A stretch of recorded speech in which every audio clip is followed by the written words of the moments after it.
इस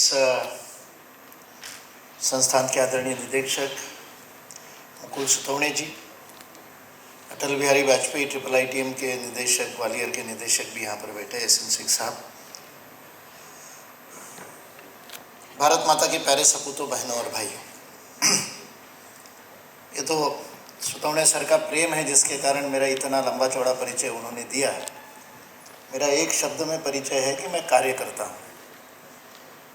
और 1990 में शिक्षा पूरी होने के बाद में मेरे पास कई विकल्प थे, करियर ऑप्शन, लेकिन अभी परिचय देते समय आपको एक बहुत बड़ा करियर ऑप्शन आप लोगों के सामने भी खोला गया है कि ये भी एक करियर हो सकता है, जीवन जीने का तरीका हो सकता है, जिसमें मनुष्य खुद के लिए नहीं जीता और अपने देश के लिए, अपनी मातृभूमि के लिए जीता है। तेरा तुझको अर्पण क्या लागे मेरा, जो कुछ भी दिया है वो भारत माता ने ही दिया है, उसको वापस ऋण से उऋण होने के लिए लौटाने का प्रयत्न करता है। तन समर्पित, मन समर्पित और यह जीवन समर्पित, चाहता हूँ देश की धरती, तुझे कुछ और बीतू, तुझे कुछ और बीतू। आदित्य जी और रमेश जी का जो परिचय हुआ वो भी इसी श्रेणी में।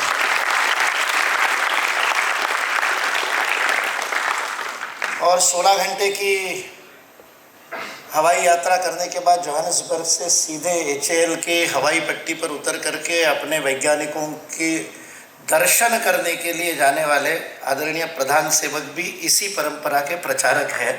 उन्होंने भी अपना जीवन इसी परंपरा में भारत माता को समर्पित किया और इसीलिए वो किसी अधिकारी के रूप में वहाँ पर नहीं जाते हैं, अपितु तपस्या करने वाले वैज्ञानिकों को दर्शन करने के भाव से जाते हैं। और महिला वैज्ञानिकों से मिलते समय उनकी आंखों में आंसू आते हैं, क्योंकि राष्ट्र के लिए समर्पण करने के लिए कई सारे मार्ग हैं। उनमें से इसरो में जो वैज्ञानिक कार्य करते हैं वह भी एक मार्ग है।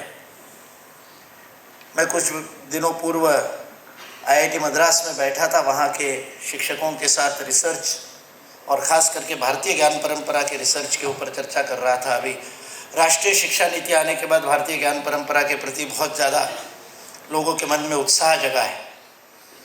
इसलिए पिछले कुछ दिनों से इसरो के चेयरमैन सोमनाथ जी का पाणिनि संस्कृत विश्वविद्यालय के कॉन्वोकेशन में उज्जैन में दिया गया भाषण भी बड़ा प्रसिद्ध हो रहा है कि भारतीय ज्ञान परंपरा का ज्ञान कितना बड़ा है और जिस पर भी रिसर्च करना आवश्यक है। IIT मद्रास में उसके ऊपर एक केंद्र है, उसमें कुछ रिसर्च चलता है, उसके बारे में बात चल रही थी। और बात चलते चलते सारी व्यवस्था पर ही बात चली, तो रिसर्च अपॉर्चुनिटीज़ और भारत में किस प्रकार के अवसर और अनुसंधान के क्षेत्र में खुल रहे हैं उसके बारे में बातचीत चली। IIT, IIIT, NIT ये सारे इस देश के रत्न हैं, विशेष संस्थान हैं। और हिंदी का प्रयोग करें तो आप सब लोग अभी यहाँ पर प्रथम वर्ष में आए हुए लोग, और मुझे पता चला कि यहाँ सेकेंड ईयर वगैरह के भी छात्र बैठे हैं। आप सभी छात्र छात्राएं यहाँ पर पहुँचे हैं तो ऐसे ही नहीं पहुँचे, बड़ा परिश्रम करके पहुँचे। इसलिए मैं कहता हूँ कि आप छटे हुए लोग हैं, छटनी होकर के आए, छलनी लगकर के आए। लाखों में एक ऐसी आपकी छटनी हुई है। लाखों लोगों ने परीक्षा दी, लाखों लोगों ने प्रवेश लेने का प्रयत्न किया और आप यहाँ पर पहुँचे। और वो भी कोई सौभाग्य से नहीं पहुँचे, परिश्रम से पहुँचे। और इन सारी संस्थानों में शासन बहुत ज़्यादा संसाधन भी लगाता है, पैसा भी लगाता है, प्रचंड पैसा लगाता है। IIT में प्रति छात्र होने वाला सरकार का व्यय यदि आप निकालेंगे, IIIT में भी यदि आप उसका बजट होता है, वेबसाइट पे होता है, कभी ये प्रयोग करके देखिए। प्रति छात्र आप 2-2.5 हज़ार छात्र यहाँ पर पढ़ते, इतने बड़े कैंपस के अंदर इतने बड़े भवन बने हुए, इन सारे भवनों में और इतने सारे शिक्षक हैं, उस सारे व्यय को यदि देखते तो प्रति छात्र जो व्यय होता है, उस छात्र व्यय को यदि आप निकालेंगे तो वह एक तरह से प्रत्येक छात्र के ऊपर अपने देश का ऋण है, कर्जा है। ये भाव मन में आता है तब व्यक्ति जाता है। मैंने IIT मद्रास में बोलते समय उन शिक्षकों से बात चल रही थी, ये वो ऐसे वैसे। मैंने उनको पूछा कि चांद्रयान 1 में, चांद्रयान 2 में, मंगल मिशन में, कुल मिलाकर के इसरो में कितने IIT के एलुमनाई हैं? और 3600 वैज्ञानिक सीधे और 5-6 हज़ार इनडायरेक्टली चांद्रयान 3 की सफलता में लगे थे। और आप लोगों ने देखा होगा जब उसका लाइव टेलीकास्ट हो रहा था और जिस समय वो विक्रम लैंडर सॉफ्ट लैंडिंग करता हुआ चंद्रमा के सतह पर, चंद्रमा की भूमि पर जो जब उसका स्पर्श हुआ, तो सारा भारत जो उसको ऑनलाइन देख रहा था उस समय रोमांचित था, आंखों में अश्रु थे, नारे लग रहे थे भारत माता की जय के, और सबको लग रहा था कि मैंने कुछ अचीव किया। यह अनुभूति जो पहले केवल क्रिकेट का मैच और वो भी पाकिस्तान से जीतने के बाद होती थी, वह वैज्ञानिक अचीवमेंट से वो अनुभूति होने का कार्य हमने पिछले कुछ वर्षों में देखा। किंतु ये 3600 वैज्ञानिक जो सीधे चंद्रयान 3 में लगे थे और 5-6 हज़ार और जो इनडायरेक्टली उसकी अलग अलग सिस्टम्स को बना रहे थे, कंट्रोल सिस्टम को बना रहे थे, उनके सेंसर्स को लेकर के काम कर रहे थे, उसके लिए लगने वाले अनेक प्रकार की टेक्नोलॉजीज को लेकर के काम कर रहे थे, प्राइवेट सेक्टर भी था। और आप खोज कीजिए कि उसमें कितने IIT के थे, कितने IIIT के थे, कितने NIT के थे, तो लज्जा की बात लगेगी कि एक भी IITian उस 3600 में नहीं था।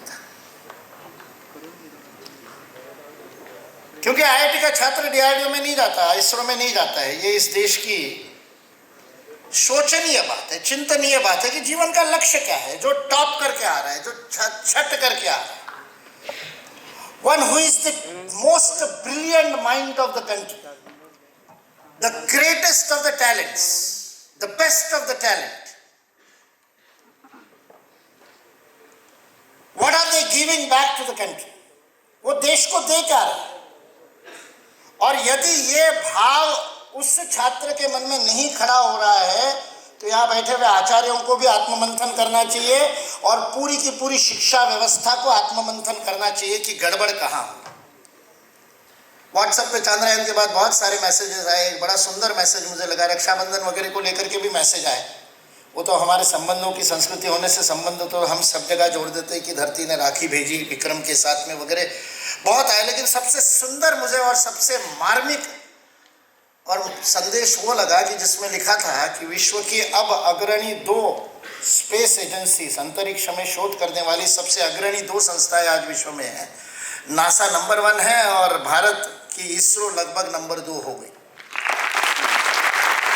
चंद्रमा के दक्षिणी ध्रुवों पर अभी तक कोई सफलतापूर्वक नहीं उतार पाया, हमने उतार दिखाया, इसलिए कुछ मामलों में तो हम नंबर 1 है। एक साथ एक यान में 108 उपग्रह छोड़ना, जिसमें COEP का भी एक उपग्रह था छात्रों का बनाया हुआ, वो भी इसरो के कीर्तिमानों में से है। And there are records and records which have been created by our scientists. इतना बड़ा कीर्तिमान हमने कर दिया। नासा और इसरो विश्व के 2 लीडिंग स्पेस एजेंसीज है, अंतरिक्ष में अनुसंधान करने वाले 2 संस्थान है विश्व के लीडिंग। नासा में 36% भारतीय मूल के वैज्ञानिक काम करते हैं, इसरो में एक भी अमेरिकन काम नहीं करता।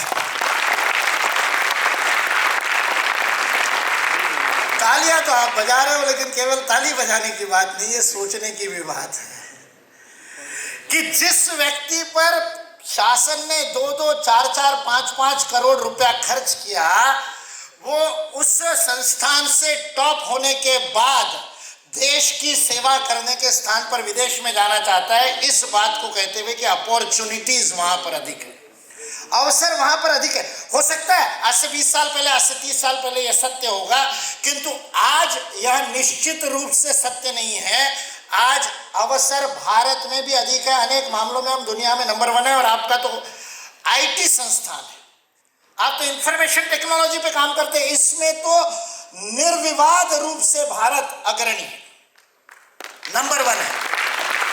अभी 2 सप्ताह पहले, जस्ट 2 वीक्स बैक, दिल्ली में जर्मनी का फाइनेंस मिनिस्टर आया था।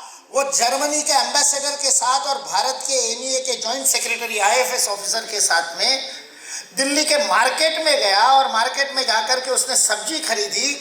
और सब्जी खरीदने के बाद वो MEA के ऑफिसर के मोबाइल से उसने स्कैन करके और UPI पेमेंट किया।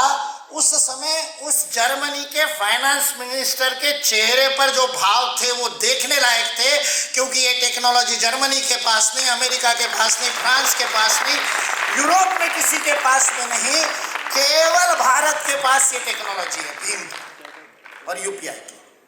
और आज भारत ने 46 देशों को ये टेक्नोलॉजी दी। मुझे भी नहीं पता था, मेरे बारे में बताया मेरा परिचय देते समय। मैं अपडेट रहने की कोशिश करता हूं, प्रतिदिन क्या हो रहा है उसमें, आगे देश में क्या हो रहा है हर क्षेत्र में उसको देखने की कोशिश करता, क्योंकि मेरा देश है ना, मेरी माँ है और मेरी माँ के क्या साथ क्या हो रहा है मुझे देखना आवश्यक है। और कोई बहुत ज्यादा आईबी और रॉ में जाकर के पूछने की आवश्यकता नहीं होती। ओपन स्पेस में जो अवेलेबल, साइबर स्पेस में अवेलेबल जानकारी है उसको भी हम नहीं इकट्ठा कर पाते अपने देश के बारे में। इसलिए देश के बारे में अभिमान नहीं होता, और अभिमान नहीं होता इसलिए देश छोड़ करके जाने का विचार मन में आता है, क्योंकि अपनी भारतीय होने पर गर्व नहीं होता। क्योंकि ये जानकारी नहीं पता, मुझे भी नहीं पता थी, मैं इतना अपडेट रहता हूं फिर भी नहीं पता था। यूक्रेन वॉर के समय साल भर पहले, लगभग 1.25 साल पहले यूक्रेन वॉर शुरू हुआ, तो अमेरिका ने नाटो कंट्रीज का पार्ट यूक्रेन बना, इसीलिए वॉर शुरू हुआ था। इसलिए अमेरिका ने पहला रिटेलिएशन कुछ किया होगा, तो पहला रशिया के साथ रिटेलिएशन हुआ कि वीजा और मास्टर कार्ड में रशिया की मेंबरशिप खत्म कर दी और रशिया की सारी इंटरनेट बैंकिंग ठप हो गई एक दिन के अंदर। रशिया में इंटरनेट बैंकिंग संभव नहीं थी क्योंकि केवल वीसा और मास्टर कार्ड के माध्यम से ही वो हो रही थी। और वो बंद होते ही रशिया भागा किसके पास?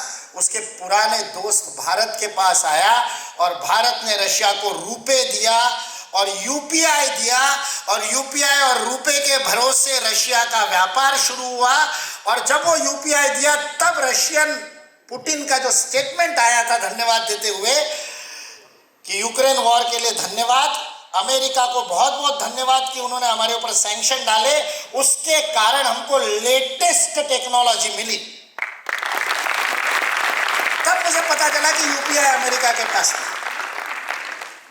हमारे अनेक मित्र अमेरिका में, उनसे पता चला कि आरोग्य सेतु जैसा ऐप और डिजिटल वैक्सीन सर्टिफिकेट अमेरिका में नहीं है। अमेरिका में कागज पे लिख करके सर्टिफिकेट, स्क्रोलिंग, टाइप भी नहीं, प्रिंटेड भी नहीं, हाथ से लिखा हुआ सर्टिफिकेट वैक्सीन का चलता रहा।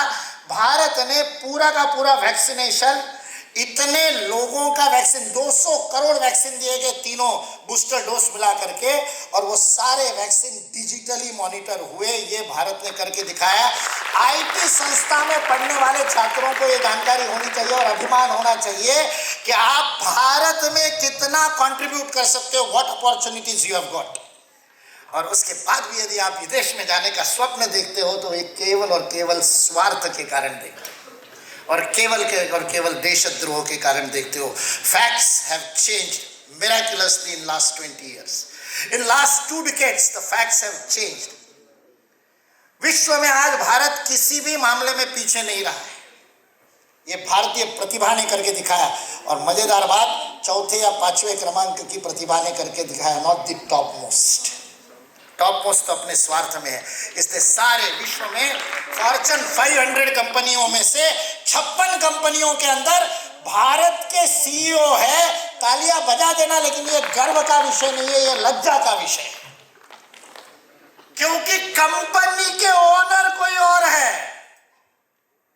वो नडेला करोड़ों का, अरबों का पैकेज लेकर के यदि गूगल की नौकरी कर रहा है तो गूगल उसके टैलेंट के भरोसे खरबों अर्न कर रहा है। Whatever package he is getting, he is contributing to the American economy to the tune of at least 500 times his package with his personal gulami, दासता, slavery। इसलिए मैं, हो सकता है मेरी गलती हो गई हो, नौकरों को मैं ज़्यादा बहुत महत्व देता नहीं, इसलिए उसकी कंपनी बदल गई हो, माइक्रोसॉफ्ट और गूगल, पता नहीं मुझे, उस गलती के लिए मेरे को कोई दिक्कत नहीं। नौकर गुलामों को महिमा मंडन में करता ही नहीं, इसलिए मेरे को याद नहीं रहता। मेरे को याद रहता है जोहो का श्रीधर वेम्बू, क्योंकि 500 मिलियन डॉलर की कंपनी को अमेरिका से लपेट करके, और तिरुनेलवेली के पास में, चेन्नई में भी नहीं, तमिलनाडु में अपने गांव में जोहो कॉर्प का हेडक्वार्टर बनाता है, साइकिल पर चलता है और गूगल को टक्कर देने वाली कंपनी भारत में खड़ी करता है।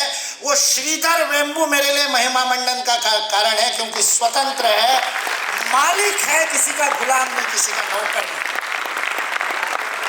नौकरों का महिमा मंडन करेंगे तब तक पैकेज के पीछे भागेंगे, तब तक प्लेसमेंट के पीछे भागेंगे।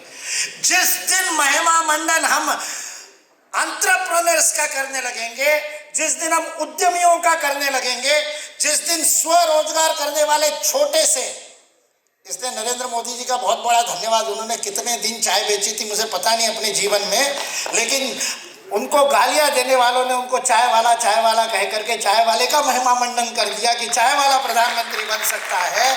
तो उसके बाद लोगों ने चाय वालों की कॉस्ट अकाउंटेंसी करना शुरू किया कि चाय वाला कमाता कितना है, और आपको आश्चर्य होगा कि चाय वाला आपको जितना पैकेज मिलेगा उससे ज्यादा कमाता है। आदमी 6 साल 5 साल इंजीनियरिंग में लगाता है, 4 साल इंजीनियरिंग में लगाता है, 2 साल एमबीए में लगाता है, 6 साल एमबीए करने के बाद कंठ लंगोट लगा करके, पता है ना कंठ लंगोट, अंग्रेजों को पता नहीं लंगोट कहाँ बांधना इसलिए गले में बांध देते हैं। तो उस कंठ लंगोट को लगा करके रिलायंस फ्रेश में सब्जी बेचता है। 6 साल इंजीनियरिंग और एमबीए करने के बाद सब्जी बेचता है, और प्रयागराज जैसे जगह पर रिलायंस फ्रेश में 13,000 रुपए की स्टार्टिंग मिलती है मंथली, और सारे एमबीए सब्जी वाले मिल जाएंगे आपको वहां पर। और आपके घर के बाहर जो सब्जी बेचने आता है, वो जो ठेला लगा करके रेडी लेकर के आने वाला सब्जी वाला, उसको पूछो दिन में कितनी खरीदी, कितने की बेची, किराया कितना लगा, या खुद का ठेला हो तो कितने का ठेला है, उसका ईएमआई भी निकाल लो, सारा निकाल लोगे तो कुछ नहीं तो दिन भर का कम से कम 1,500 से 2,000 रुपया दिन का कमाता है, और खुद की मर्जी का मालिक है। आज मेरा मूड नहीं, मैं नहीं जाता कह सकता है। नौकरी के लिए एचआर को, छुट्टी के लिए एचआर को एप्लीकेशन नहीं देना पड़ता। हमारे एक मित्र ने बहुत अच्छी इन्फोसिस की नौकरी इसलिए छोड़ दी, बिहार का रहने वाला था, उसने शादी के लिए छुट्टी मांगी, उसका बॉस अमेरिकन था, उसने जब शादी के लिए 7 दिन की छुट्टी मांगी तो अमेरिका वाले को समझ में नहीं आया, 7 दिन में शादी में 7 दिन क्यों लगते हैं। वो तो कहे 7 दिन में हमारी 4 शादियां हो जाती है, तुम एक ही शादी में 7 दिन लगाओगे, वो तो घंटे भर का काम है, उसमें क्यों 7 दिन लगेगा। उसने समझाने की कोशिश की कि बिहार में महीने भर शादी होती है, ये तो मैं बेंगलोर में नौकरी करता हूँ इसलिए घर वाले 7 दिन के लिए मान गए हैं। उसके मालिक को समझ में नहीं आया, उसको कहा नहीं ज़्यादा से ज़्यादा 2 दिन की छुट्टी सैंक्शन खुद की शादी के लिए, हनीमून वगैरह छोड़ो, खुद की शादी के लिए। शादी के लिए 2 दिन की जब छुट्टी उसको सैंक्शन हुई, उसके पिताजी ने कहा छोड़ दे, अपने घर में बहुत खेती है। और वो IITN जो बेंगलोर में नौकरी करता था, उसने नौकरी छोड़ दी एचआर के, उसे 1 मेल के ऊपर की शादी के लिए छुट्टी नहीं मिलेगी, और आज ऑर्गेनिक फार्मिंग का लीडर है। पटना में बैठ करके एक्सपोर्ट करता है IITN फार्मर, IITN एग्रीकल्चरिस्ट। ये भारतीय उद्यम की परंपरा, विश्व में भारत का नाम यदि किसी ने किया होगा तो इन उद्यमों ने किया है। आज विश्व में सबसे बड़ा मंदिर भारत में नहीं है, the biggest temple complex in the world, ये भारत में नहीं है। 100 करोड़ हिंदू जिस देश में रहते हैं और पूजा करते हैं, उसका पूजा का स्थान temple, the largest temple today is in Angkor Wat. वो अंकोर वाट भारत में नहीं है, कंबोडिया में। और उससे बड़ा मंदिर जकार्ता में मिल गया, इंडोनेशिया में, जिस इंडोनेशिया में विश्व की सर्वाधिक मुस्लिम आबादी रहती है, 65 करोड़ मुसलमान, 93% मुसलमान जिस इंडोनेशिया के नागरिक है, वह इंडोनेशिया जिसकी एयरवेज का नाम गरुड़ एयरवेज है, और जिसके 20,000 रुपये, रुपया ही कहते हैं, वहाँ की करेंसी रुपया है, प के ऊपर 2 मात्रा है केवल, रुपया, उनके 20,000 रुपये की करेंसी पे गणेश जी की तस्वीर छपी हुई है, और उनके यूनिवर्सिटी के बाहर सरस्वती की मूर्ति लगी हुई है, जिसके पैरों पर पुष्प चढ़ा करके वहाँ का मुस्लिम वाइस चांसलर रोज सरस्वती की पूजा करता है। उस इंडोनेशिया में अंकोर वाट से बड़ा मंदिर मिल गया। और मैं अपने आप से प्रश्न पूछता हूँ, ये मंदिर इंडोनेशिया में बनाए किसने? अंकोर वाट में शिव जी को कौन ले गया? अंकोर वाट में ब्रह्मा जी को कौन ले गया? अंकोर वाट में गणेश जी को कौन लेके गया? तो मुझे उत्तर मिलता है, वो लेकर के जाने वाले कोई पंडित नहीं थे, वो लेकर के जाने वाले कोई वैदिक ब्राह्मण नहीं थे, वो लेकर के जाने वाले कोई राजा महाराजा नहीं थे जिन्होंने सेनाएं भेज करके अपनी मंदिर बनाए। वहां पर भारतीय संस्कृति को लेकर के जाने वाले व्यापारी थे, उद्यमी थे, entrepreneurs and traders took our culture to the whole world. ये उद्यमियों का देश, ये व्यापारियों का देश है, ये कारीगरों का देश है। This country has always been a manufacturing economy and a successful manufacturing economy. सन 2000 में जब मिलेनियम का परिवर्तन हो रहा था, जब सहस्त्राब्दी का परिवर्तन हो रहा था, और आईटी वालों को, आप तो बच्चे होंगे, आप में से अधिकतर, आपको तो याद नहीं होगा, किंतु आईटी वालों को याद है Y2K के लिए बड़ा फेमस हुआ था। 98 से सारी दुनिया परेशान हो रही थी कि जब 2 डिजिट में जो आंकड़े हैं ईयर के वो 4 डिजिट में नहीं करे तो Y2K हो जाएगा। उस समय सन 2000 में विश्व के सबसे अमीर देशों की संस्था OECD, organisation of economic cooperation and development, उस OECD ने ब्रिटिश मूल के इकोनॉमिस्ट एंगस मेडिसन को कॉन्ट्रैक्ट दिया। एंगस मेडिसन को क्या कॉन्ट्रैक्ट दिया था? एंगस मेडिसन को कॉन्ट्रैक्ट दिया कि विश्व का आर्थिक इतिहास लिखिए। एंगस मेडिसन ने 25 रिसर्च एसोसिएट्स के साथ 4 वर्ष रिसर्च करके पुस्तक लिखी। 2004 में पुस्तक छपी। आपको चाहिए तो मैं PDF भेज दूंगा, मेरा मेल ID लिख लेना, मेरे को मेल करना, संजय सर से मिल जाएगा, मैं आपको भेज दूंगा। वो PDF पढ़ना, क्योंकि मैं वैसे तो पब्लिश किताब तो बहुत महंगी है, वो भी किसी हमारे मित्र ने मंगवा करके दे दी मेरे को। $2000 की किताब है, $2000 पाउंड की। OECD.org ने पुस्तक छापी। पुस्तक का नाम है economic history of the world millennial perspective. Google कीजिए, मिल जाएगी आपको भी। Economic history of the world Google millennial perspective by Angus Maddison. उस पुस्तक में एंगस मेडिसन रिसर्च के बाद कहता है शून्य, कॉमन एरा के शून्य से कॉमन एरा के 2000 तक, 0 CE टू 2000 CE, 2000 वर्ष का आर्थिक इतिहास लिखा है एंगस मेडिसन ने। और उसमें वो कहता है फॉर द फर्स्ट 15 सेंचुरीज, 1500 वर्ष तक, no doubt world number 1 country Bharat तो था ही इकोनॉमिकली, केवल नंबर 1 नहीं था। इंडिया कंट्रीब्यूशन, भारत का योगदान विश्व इकोनॉमी में, GDP ऑफ द वर्ल्ड में भारत का योगदान 46 to 66% था till 1500 CE, 40 से लेकर 66%। किसके भरोसे था? उद्यमियों के भरोसे था, कारीगरों के भरोसे था। विश्व का सबसे महीन कपड़ा बनाने वाली लूम जिसने बनाई होगी उस इंजीनियर का था। इंजीनियर्स, कारीगर कहते थे हम उनको। उन कारीगरों ने भारत को विश्व का नंबर 1 बनाया था till 15th century. After 16th century China came up. इससे भारत का कंट्रीब्यूशन कम हुआ, परसेंटेज कम हुआ, शेयर कम हुआ, not the production.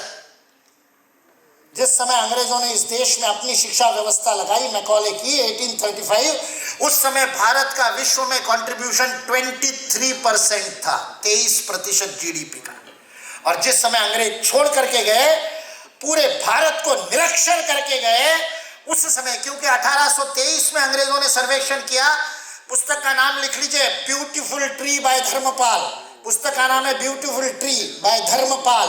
Dharmpal ji ने इंग्लैंड में जाकर के अंग्रेजों के एजुकेशनल सर्वे की रिपोर्ट लेकर के आए। आप archives.org पे सर्च करेंगे, आपको मिल जाएगी, एजुकेशनल सर्वे ऑफ इंडिया 1823। उस रिपोर्ट को आप पढ़ेंगे तो आंखें खुली रह जाएगी। 7 लाख गांवों का रिसर्च करने के बाद, 7 लाख गांवों का सर्वे करने के बाद अंग्रेजों को पता चला 13 लाख से ज्यादा गुरुकुल भारत में काम करते थे 1823 में। साक्षरता का प्रमाण दक्षिण में मद्रास प्रेसिडेंसी में थॉमस मुनरो नाम के एक क्रिश्चियन पादरी ने कंपाइल किया रिपोर्ट, और थॉमस मुनरो लिखता है the literacy percentage was 100% Madras presidency, 98% Bombay presidency, 93% Bengal presidency and सबसे कम 96% बंगाल प्रेसिडेंसी। सबसे कम उत्तर भारत में था पंजाब प्रोविंस, जिसको कहते थे, जिसमें पूरा पाकिस्तान, आधा अफगानिस्तान तक आता था, हरियाणा पंजाब सारा, उस प्रोविंस में 93% था। That was the lowest. Almost 100% literacy इन 1823। सभी जाति वर्ण के सभी लोग, अंग्रेजों ने टेबल दिए, ब्राह्मण कितने शिक्षक थे, कितने विद्यार्थी थे, कितनी लड़कियां थी उसमें, क्षत्रिय कितने थे, वैश्य कितने थे, शूद्र कितने थे, मुसलमान कितने थे, छात्र छात्राएं और शिक्षक, सारे टेबल है। धर्मपाल जी ने पूरे के पूरे टेबल दिए। आपकी आंखें फटी रह जाएगी। Before the British education started in this country, the country was 100% literate. और जब अंग्रेज छोड़ के गए, literacy was 18%, 82% भारतियों को illiterate करने का काम अंग्रेजों ने किया. और हमारा percentage in GDP was 2% at the time of independence, from 23% to 2%. ये उद्यमियों का देश है जिसने विश्व में अपनी साख की. आज फिर से वो उद्यम खड़ा करने की आवश्यकता है. ये स्टार्टअप, मुद्रा लोन उसी के लिए कर रहे हैं, पर सरकार के करने से नहीं होगा. अपना मन बदलना पड़ेगा. हम गुलाम बनना चाहते हैं, हम दूसरे के लिए परिश्रम करना चाहते हैं, या हम स्वयं कुछ खड़ा करना चाहते हैं, निर्माण करना चाहते हैं? Do you want to become builder of your own future, not just your own future but future of the mankind? विश्व का कल्याण करने के लिए विज्ञान में अनुसंधान, विश्व का कल्याण करने के लिए technology. Technology for what? Not just for commerce but technology for ease of doing things. UPI ने क्या किया?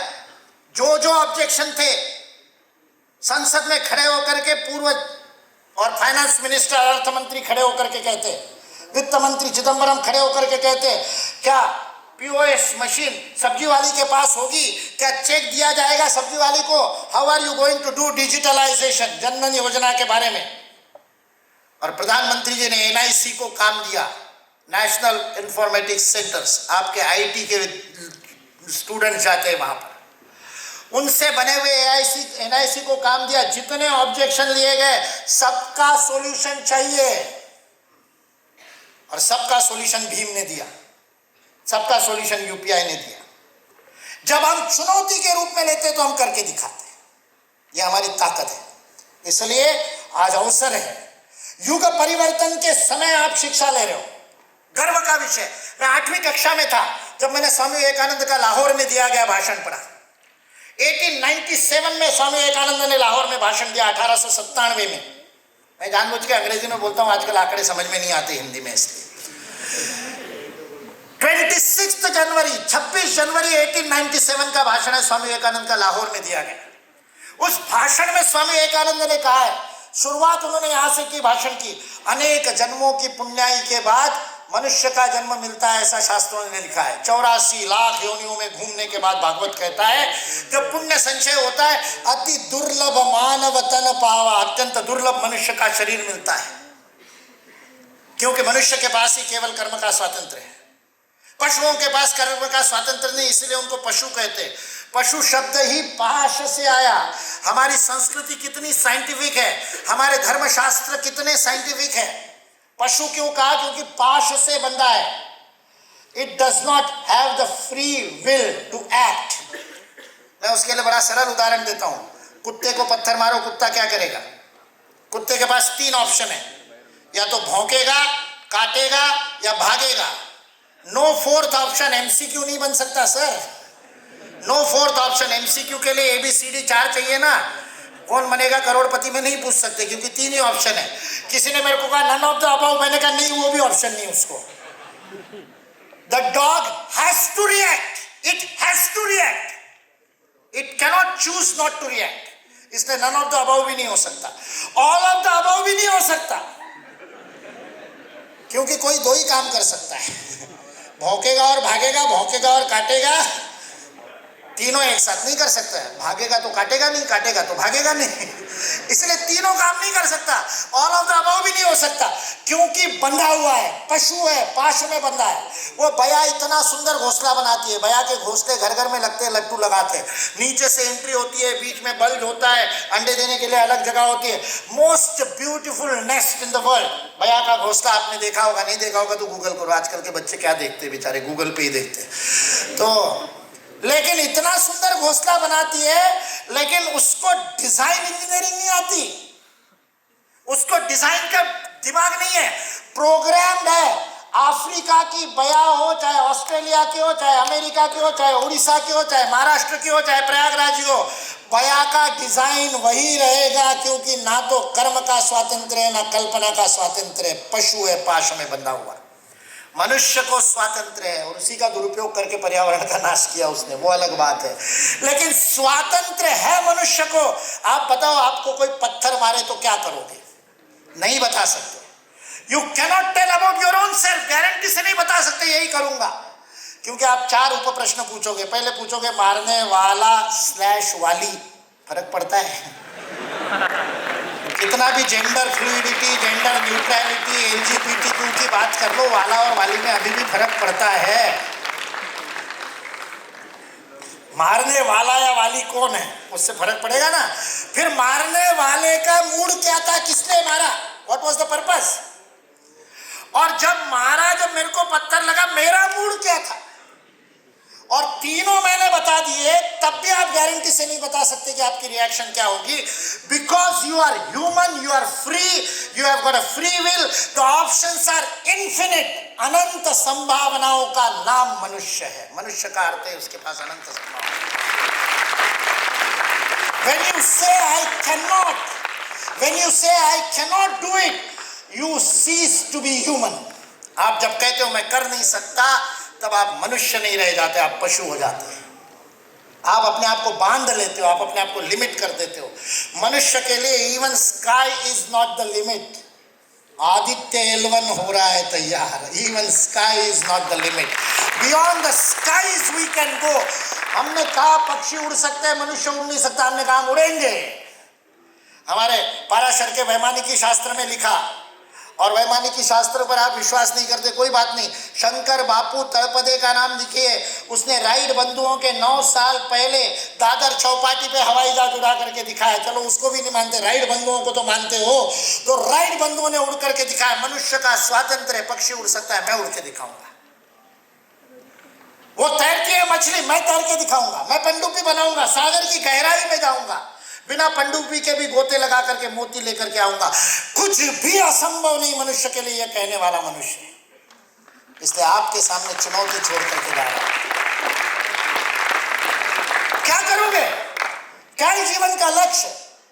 दासता के लिए, पाश में रहने के लिए, बंधे रहने के लिए, दूसरे के किसी के प्रश्नों का उत्तर देते हुए उसकी चाकरी करने के लिए पैदा हुए हो, या अपनी मर्जी से विश्व में कुछ मार्क करना चाहते हो? You want to leave some mark, कुछ दे करके जाना चाहते हो। क्या दिया तूने जीवन में, ये प्रश्न पूछा जाए तो क्या उत्तर होगा?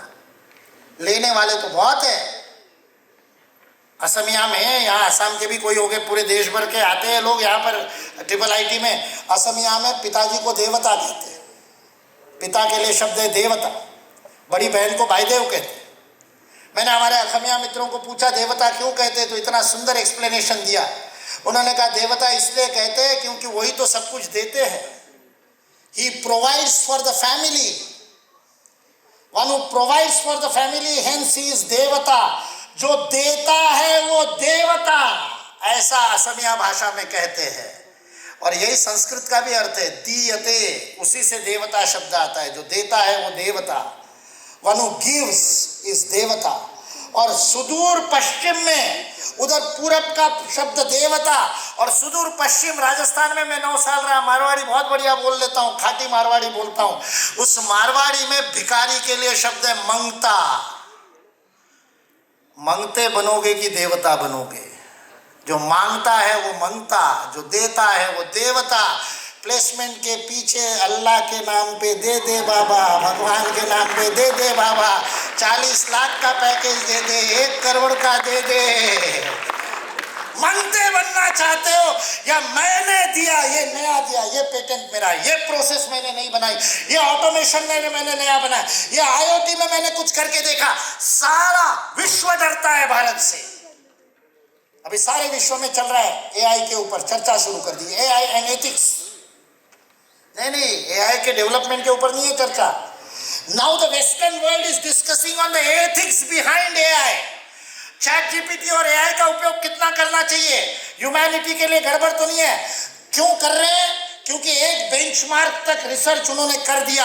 अब हमारे बच्चे घुस गए उसमें, AI में, और भारत के बच्चे जब AI में घुस गए तो AI की 12 बजा देंगे और कुछ ना कुछ नया लेकर के आएंगे। इसलिए कंट्रोल करने के लिए एथिक्स की बात हो रही। इंटरनेशनल कन्वेंशन में कुछ कंट्रोलिंग लॉस बनाएंगे। इतना ही AI का कर सकते, इतना नहीं कर सकते, क्योंकि भारत कूद रहा है। इंटरनेशनल षड्यंत्र आपको रोकने का प्रयास करेंगे। आप अपना खोजिए ना, आप काहे चैट जीपीटी के पीछे भागते हैं? Can you not create your own search engine? क्या लगता है यार सर्च इंजन की प्रोग्रामिंग के लिए? सारा ओपन सोर्स में उपलब्ध है। चैट जीपीटी को क्यों मांगना? उससे बड़ा तो इंटेलिजेंस आपके पास में है। Create your own AI, create your own ML, machine learning के आप कर सकते हैं। जिस दिन सोच लोगे उस दिन कर लोगे। विश्व को चुनौती देने का समय आ गया। भारत ने करवट बदल ली है। Now it is not the Bharat.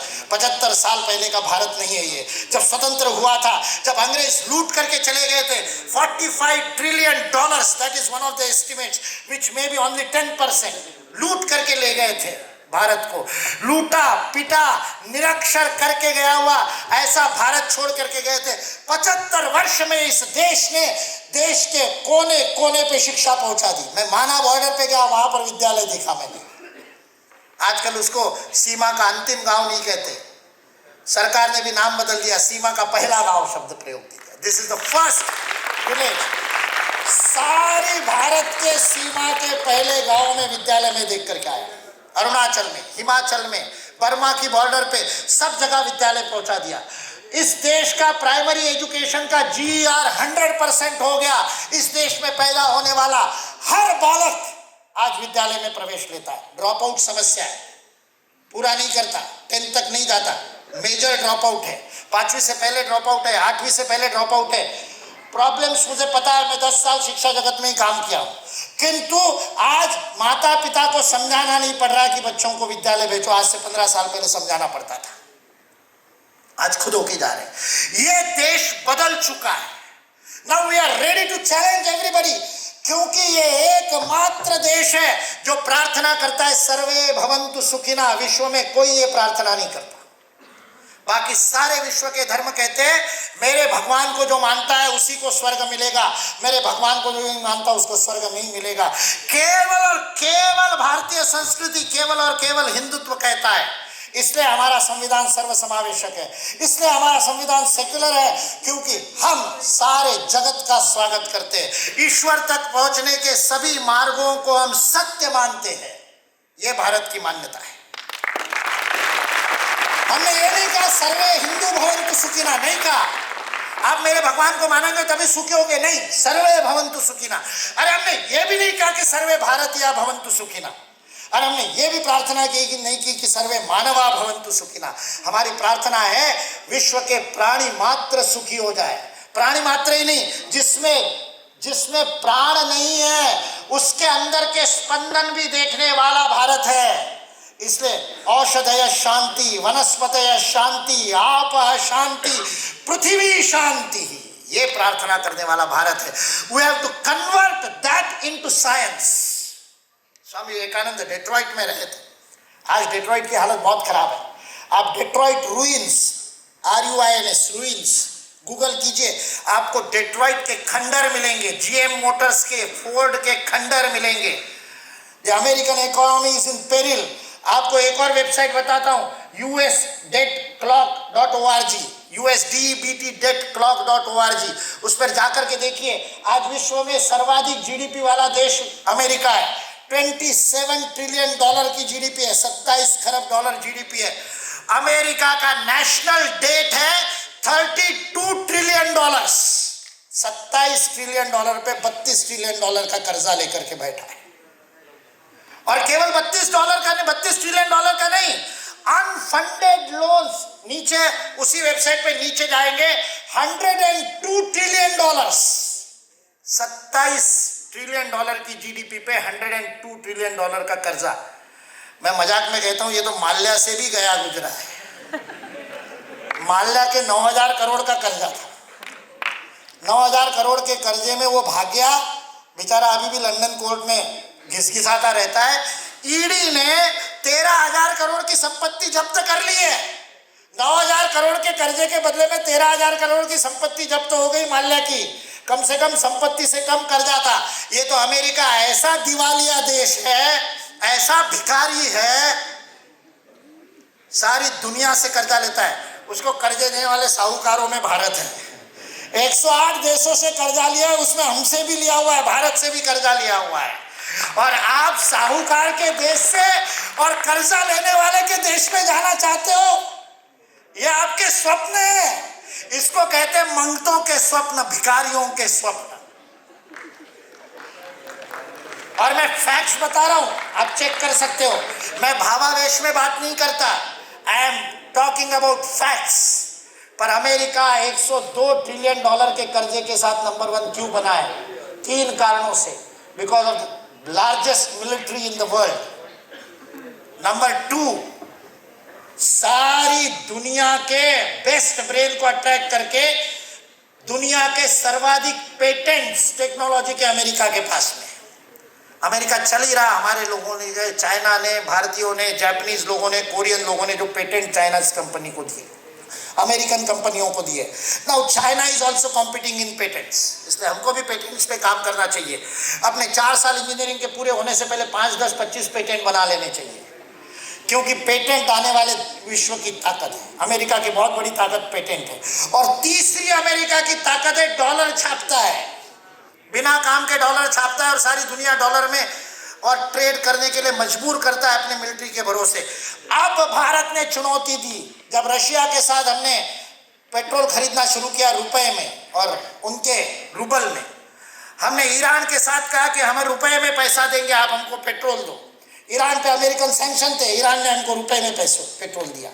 अभी ब्रिक्स में, अभी 4 दिन पहले ब्रिक्स में 25 और देशों को शामिल इसलिए करना चाह रहे क्योंकि मोदी जी दुनिया को डी-डॉलराइज करना चाह रहे हैं। डॉलर के भरोसे नहीं होगा, आपसी करेंसी में व्यापार होगा। और जिस दिन Brazil, south America, Russia, China जैसे देश, अर्जेंटीना जैसे देश, भारत जैसे देश अपनी करेंसी में व्यापार करने लगेंगे, अमेरिका चरमरा करके डूब जाएगा। इसलिए मैं आपके सामने ये चुनौती रख रहा हूं। क्या करोगे? क्या जीवन का लक्ष्य? क्या करने के लिए पैदा हुए हो? जब शीशे में देखते हो रोज, और युवा तो देखता ही, दिन में 10 बार देखता है। मेरे को बहुत वर्षों बाद पता चला कि वो स्कूटी पे, एक्टिवा पे दो जो शीशे दिए होते हैं वो रास्ता देखने के लिए नहीं होते, ट्रैफिक देखने के लिए। वो तो कहीं पर भी पहुंचने के बाद वो आतंकवादियों वाला वेश निकाल करके सब ठीक ठाक है कि नहीं देखने के लिए होते हैं ना। इसी के लिए होते हैं ना। वो मॉल में जाते हो ना आप, मॉल पता है ना? हाँ, मॉल नहीं, वो तो आप जाइए वेबस्टर डिक्शनरी में, Webster dictionary, Merriam Webster dictionary को सबसे बेस्ट डिक्शनरी है, गूगल कीजिए मरियम वेबस्टर डिक्शनरी पे, और माल शब्द का इटिमोलॉजी पे जाइए, कहाँ से आया उसका ओरिजिन। हिंदी के माल शब्द से अंग्रेजी का मॉल शब्द आया। उन मूर्खों को माल बोलना नहीं आता इसलिए मॉल बोलते हैं। अरे आपको तो आता है ना माल बोलना, तो काहे कहते हो? इतने गुलाम, इतने दास कि उन्होंने हमसे जो शब्द लिया, हमको जिसका उच्चारण आता है, फिर भी अंग्रेज बने फिरते मॉल। काहेगा मॉल? आप मॉल में जाते हो, वहां पर वो कांच पे आजकल वो काली कांच होती है, अंदर वाले को बाहर का दिख रहा होता है, अपने को अंदर का नहीं दिख रहा होता। वहां पे भी खड़े होकर के शुरू हो जाते। युवा है, शीशा तो देखेगा ही। मेरी तो डेफिनेशन ही है, जो दिन में ज्यादा बार शीशा देखता है वो ज्यादा युवा है। कुछ वर्षों बाद देखने लायक रहता नहीं कुछ, या तो धोले हो जाते हैं या उड़ जाते हैं। और जितने नौकरी करते हैं ना ये बड़ी बड़ी कंपनियों की, उनके 30-32 साल में ही उड़ जाते हैं, क्योंकि 16-16 घंटे सॉफ्टवेयर डेवलपमेंट के नाम पर एक ही छोटा सा हिस्सा करवाते रहते हैं। जरा पूछना ये बड़े बड़े सॉफ्टवेयर कंपनी में जो काम करते हैं उन इंजीनियर्स को, उनको पूरा सॉफ्टवेयर नहीं समझाने देते, समझने देते। आप अमेजोन में नौकरी लेकर के जाओगे, अमेजोन आपको पूरी प्रोसेस कभी नहीं समझने देगा। 3 लोगों ने समझ ली थी तो फ्लिपकार्ट खोल ली निकल करके, इसलिए नहीं समझने देते। एक टुकड़े के मजदूरों को कोई पूरा पर समझने देगा क्या? उसको तो एक टुकड़े में मजदूरी करवाता है, इसीलिए सारे टकले दिखेंगे, जितने सीईओ सब टकले दिखेंगे आपको। और टकला होने के बाद में काहे को देखेगा चेहरा? तो युवा वही है जो बार बार चेहरा देखता है। अरे लेकिन देखते क्या हो शीशे में? शीशे में देखते क्या हो? सब ठीक है कि नहीं, यही देखते हो ना।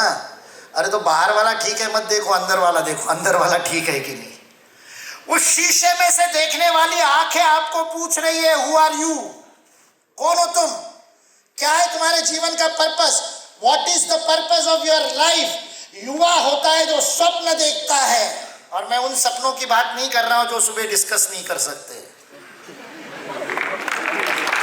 मैं उन सपनों की बात कर रहा हूं जिन सपनों से नींद उड़ जाती है, क्योंकि एपीजे अब्दुल कलाम स्वामी विवेकानंद को कोट करके कहते हैं, I call them dreams which are not seen in the sleep, but dreams are those which do not let you sleep. जो सोने नहीं देते, नींद उड़ा देते, ऐसे सपने देखता है वो युवा होता है। अरे वो शीशे में से आपको देखने वाले आंखें पूछते हैं क्या सपने है तेरा, कितना बड़ा स्वप्न है, कितना छोटा स्वप्न है, क्या देखता है तू खुद को? What is your self estimation of your own self? How do you look at your own self? What is your self outlook? Not how the world looks at you, but how you look at your self. Where do you see your self? आप अपने आप को कहां देखते हैं? बड़े package के गुलाम के रूप में देखते हैं या जीवन में कुछ करने वाला देखते हैं? इसलिए जीवन को बदलने वाला प्रश्न मैं आपको दे रहा हूं, क्या है जीवन का लक्ष्य? किस बात के लिए जन्म लिया? मैंने अपने आप से 8वीं कक्षा से यह प्रश्न पूछा था। वो स्वामी विवेकानंद का बताया ना मैंने, अनेक अनेक जन्मों की पुण्याई के बाद मनुष्य बनते हैं। वो कहते हैं आगे की बात, पुण्याई जब डबल होती है, दुगनी होती है, तब भारत में जन्म मिलता है। उनका अगला वाक्य है, विश्व की प्रत्येक जीवात्मा को अंततोगत्वा अपनी मुक्ति के लिए भारत में ही जन्म लेना पड़ेगा। 8वीं कक्षा में जब इसको पढ़ा मैंने, तभी मन में तय कर लिया, अनेक पुण्याई से भारत में जन्म लिया है, पाप थोड़ी किए, विदेश में नहीं जाऊंगा, 1 मिनट के लिए भी भारत भूमि को नहीं छोड़ूंगा। 54 साल की आयु होगी, अभी तक तो पाप नहीं किए, ये सिद्ध हुआ है। आगे का पता नहीं। बहुत ज्यादा मैं बलगनाई नहीं करता, क्योंकि भगवान तुरंत परीक्षा लेता है। मैं तो संघ का प्रचारक हूँ, कल संघ कहेगा विदेश विभाग चला जा, ज्यादा बकबक करता है, इसलिए ज्यादा बकवास नहीं करता हूँ। लेकिन मेरी प्रार्थना है माँ भारती से कि मत छोड़ना। लोगों ने कहा विवेकानंद को मानते हो, वो तो गए थे विदेश। मैंने कहा उन्होंने किए होंगे पाप, इसलिए जाना पड़ा। पिछले जन्मों के पाप भोगने के लिए जाना पड़ता है। जो जो विदेश जाता है पाप भोगने के लिए ही जाता है। मैं नहीं जाऊंगा, क्योंकि मुझे अभी तक तो पता है मैंने पाप नहीं किया, पुण्य किए, इसलिए भारत भूमि में जन्म लिया है। और आपने तो और अधिक पुण्य किए होंगे जो संगम की नगरी में आ गए हो परीक्षा लेकर। इतनी IITs, इतनी NITs, इतनी IIITs थी, आपका सिलेक्शन यहीं पर हुआ। कुछ लोगों को बुरा भी लगा होगा, अरे वो नहीं मिला, कानपुर नहीं मिला IIT, अरे मुंबई नहीं मिला, बच गया इसलिए IIIT में आ गए। लेकिन पिछले जन्मों की पुण्याई थी, इसलिए प्रयागराज में आ सके, जहां त्रिवेणी संगम है। अब उस पुण्याई को व्यर्थ गवाओ के क्या? किस लिए भगवान ने इतना सब कुछ दिया है? Why are you endowed with so much things? So many things, इतनी निधि आपके अंदर है, आपके हृदय में भाव, आपके मस्तिष्क में ऊर्जा और प्रतिभा, क्या नहीं कर सकते आप? उस समय वो शीशे से देखने वाली आंखें आपको पूछते हैं what is the purpose of your life, और जिसने इस प्रश्न का उत्तर दिया वो महान बन गया। मैंने अपने आप से पूछा 1990 में, आज से 33 साल पहले मैंने अपने आप से पूछा क्या करने के लिए जन्म लिया है, और मेरे मन में आया LLB किया है, वकालत करता। आप देख रहे हो ना कितनी बढ़िया भारत माता की वकालत कर रहा हूँ। सुप्रीम कोर्ट में वकालत करता तो करोड़ों कमाता। ऐसी ईश्वर ने, सरस्वती ने वाणी दी थी, ऐसा मेरी प्रतिभा थी, वक्तृता की। मेरे मित्र कहते थे तू जज बनेगा। मेरे साथी वो अभी जज बने हुए, मेरे 3-4 मित्र हाई कोर्ट में, वो कहते थे तू तो सुप्रीम कोर्ट में कमाएगा। उस समय जेटली जी सबसे बड़े लॉयर थे, तो जेटली जी से ज्यादा कमाएगा। मेरे मित्र मेरे को चिढ़ाते थे, लेकिन मेरे मन में कुछ और चल रहा था। अपराधियों की वकालत करके जेब भरने के लिए मेरा जन्म नहीं हुआ। मैंने मेरी माँ को जाकर के बताया, माँ तूने 9 महीने पेट में पाला था और दूध पिला करके बड़ा किया। माँ मैं किसी अपराधी की वकालत करके पैसा कमाने के लिए नहीं पैदा हुआ। आपने, मेरी माता पिता ने, बचपन से मैंने देखा है, एक एक पाई जोड़ करके हमको पढ़ाया। उन्होंने गरीबी देखी। 18 साल की उम्र में दोनों ने नौकरी की, और नौकरी करके हम बच्चों को कोई अभाव नहीं आने दिया। लगभग हम सबकी वही कहानी होगी। मैंने कहा आपने ये अभावों से लड़ करके कमाया है, अब मैं अगली पीढ़ी का हूं तो केवल कमाऊंगा ही। तो आपने जो किया वही किया, मैं ये नहीं करूंगा। I want to make a quantum jump, I want to change the orbit. मैं ऊर्जा को ग्रहण करके ऑर्बिट को बदलना चाहता हूं, कक्षा बदलना चाहता हूं। माँ ने कहा क्या करेगा? मैंने कहा पता नहीं क्या करूँगा, लेकिन ये पता है कि नौकरी नहीं करूँगा, ये पता है शादी नहीं करूँगा, ये पता है कि कमाई के लिए नहीं, स्वार्थ के लिए नहीं जीऊँगा। माँ ने कहा क्या करेगा? मैंने कहा भारत माता की वकालत करूँगा, भारत माता के लिए कार्य करूँगा। और मुझे गर्व है कि मुझे ऐसी माँ मिली जिसने एक बार भी नहीं रोका, कभी माँ के आंखों में आंसू नहीं देखे। मैंने तिलक लगाकर विदा किया, तेरा तुझको अर्पण क्या लागे मेरा। मैं वो प्रश्न आपको दे करके जा रहा हूँ, क्या है आपके जीवन का लक्ष्य? क्या करने के लिए जन्म लिया है? What is going to be your life? What is the purpose of your life? What is the dream of your life? क्या करना चाहते हो? जिस समय एयरफोर्स के पायलट में सिलेक्शन नहीं हुआ तो वो एपीजे अब्दुल कलाम नाम का अब्दुल जा करके, और देहरादून में सिलेक्शन नहीं हुआ था, 19 लोगों का सिलेक्शन हुआ, इनका नंबर 20वां था। बचपन से वो रामेश्वरम के ईगल्स बहुत प्रसिद्ध है, बहुत सुंदर गरुड़ होते हैं, बहुत छोटे छोटे हरी हरी बोलते हुए। उन ईगल्स को देख करके, उनकी उड़ान देख करके मन में था कि मैं भी एक दिन पायलट बनूंगा। जन्म भर का स्वप्न एक क्षण में टूट गया। आत्महत्या करने के लिए ऋषिकेश गए, गंगा जी में कूद करके आत्महत्या कर दूंगा। आत्महत्या करने के लिए बैठे गंगा जी में लक्ष्मण झूले के पास में, और एक उन्होंने ही लिखा है, अग्नि के पंख पढ़ना उनकी, विंग्स ऑफ फायर, उनकी आत्मकथा है विंग्स ऑफ फायर। उसमें वो लिखते, एक गोल चेहरे वाला तेजस्वी आंखों वाला सन्यासी आया, मेरे कंधे पर हाथ रखा और भेदती नजरों से मेरे आंखों में डाल करके आंखें पूछता है क्यों परेशान हो। और मैं कुछ बोलूं इससे पहले ही बोला, ये मत कहना कि परेशान मत हो, तुम्हारे आंखों में जीवन मृत्यु का द्वंद्व देख रहा हूं। कुछ भी ऐसा हुआ हो जिससे मार्ग बंद हो गए हो तो ये मत सोचना कि नियति तुमसे कुछ और चाहती है। तुम्हारा जन्म इस काम के लिए हुआ ही नहीं था, उनको पता भी नहीं। स्वामी शिवानंद जी थे, डिवाइन लाइफ सोसाइटी के स्वामी शिवानंद जी, बाद में लिखा है उन्होंने। स्वामी शिवानंद जी ने जो भगवत गीता की छोटी सी पुस्तिका दी थी, शिलोंग में अपने मृत्यु के समय भी वो पुस्तिका एपीजे अब्दुल कलाम के जेब में थी। उस एक बात ने उनका मार्ग बदल दिया। हो सकता है कि तुम्हारा जन्म इस काम के लिए हुआ ही ना हो। किसने जन्म हुआ पूछो। और मैं सोचता हूँ पायलट में सिलेक्शन हो गया होता तो हमारा मिसाइल प्रोग्राम क्या होता। जीवन का लक्ष्य क्या है? क्या करने के लिए जन्म लिया? जिसने अपने आप को यह प्रश्न पूछा उसका जीवन बदला है। इसलिए आपके सामने ये प्रश्न छोड़ करके जा रहा हूं, what is the purpose of your life, what is the dream of your life. This is the real induction when you are entering into this higher education. 12वीं तक स्कूल एजुकेशन था, अब हायर एजुकेशन में। What is higher in this education? This education must give you the purpose of life. नहीं तो 12वीं तक जैसे ब्लैक बोर्ड पर क्वेश्चन किए और व्हाइट बोर्ड पर भी किए होंगे और वही गणित, और अभी आप फर्स्ट ईयर वाले हो ना, M1 M2 में वही मिलेगा जो 12वीं में क्या था, वही इंटीग्रेशन, वही फ्रैक्शंस और वही सारा करना पड़ेगा। कोई कोर्स में बदल नहीं। आपको लगेगा 12वीं में यही तो किया था, फिर M1 में क्यों सिखा रहे फिर से, ये आपके मन में आएगा। लेकिन it has to be, purpose has to be higher. If the purpose is not higher तो उसके बाद मैं कहता हूँ 12वीं के बाद शिक्षा की 13वीं है, higher education. Higher education is for the purpose of life, and I am giving you this question of greatness.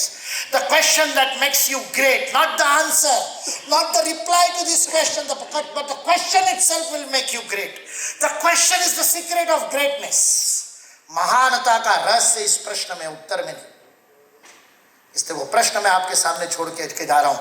और बड़ा खराब, मैं मतलब आई एम सॉरी पर मेरा तरीका बहुत खराब है।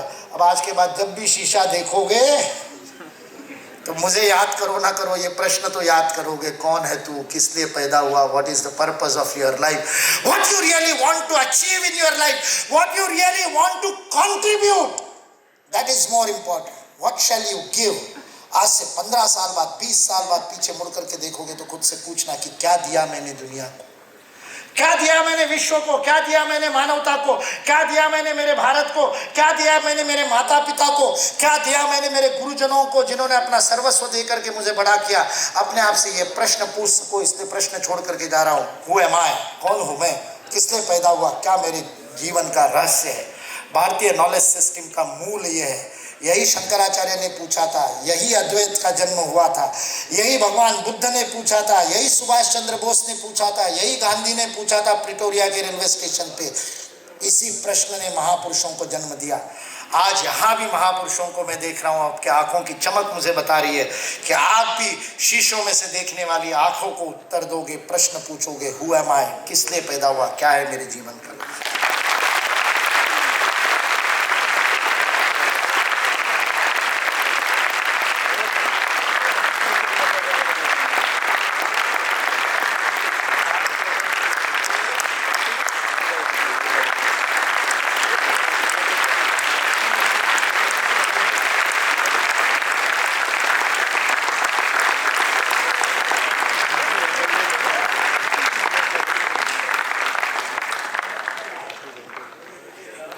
इस ओजस्वीपूर्ण उद्बोधन के बाद मैं यही कह सकता हूँ, 1893 स्वामी विवेकानंद, शिकागो, ध्यान करिए।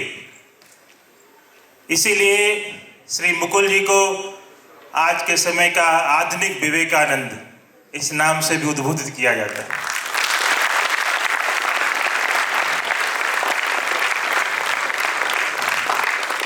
संभवतः जो 22 वर्ष की तपस्या स्वामी विवेकानंद केंद्र कन्याकुमारी, जो तपश्चर्या आपने की, वो आपके वाणी से हम सबके बीच में उद्बोधित हुई।